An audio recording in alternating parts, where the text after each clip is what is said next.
মধ্যপ্রাচ্যে যুদ্ধ পরিস্থিতিতে জ্বালানি সরবরাহে টান পড়ায় রাজধানীতে বন্ধ রয়েছে অনেক পেট্রোল পাম্প, আর যেগুলো খোলা সেগুলো দীর্ঘ লাইনে দাঁড়িয়ে তেল সংগ্রহ করছে গ্রাহকরা। পেট্রোল পাম্প মালিকরা বলছে জ্বালানি তেলের সরবরাহ কমে গেছে, চাহিদা মতো তেল না পাওয়ায় কয়েক ঘন্টা পর পাম্প বন্ধ করে দিতে বাধ্য হচ্ছে তারা।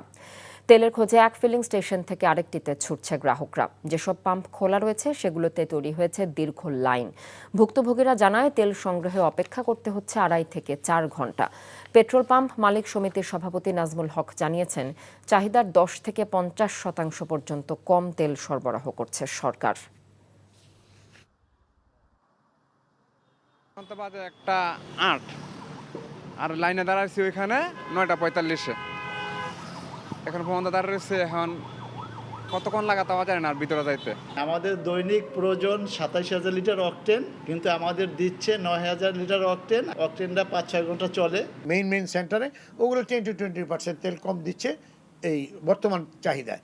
আর যেগুলো একটু দূরের পাম্প বা ওগুলো কাস্টমার কম যাওয়ার কথা, সেই সমস্ত পাম্পগুলোতে কোনো ক্ষেত্রে 50%ও দিচ্ছে না।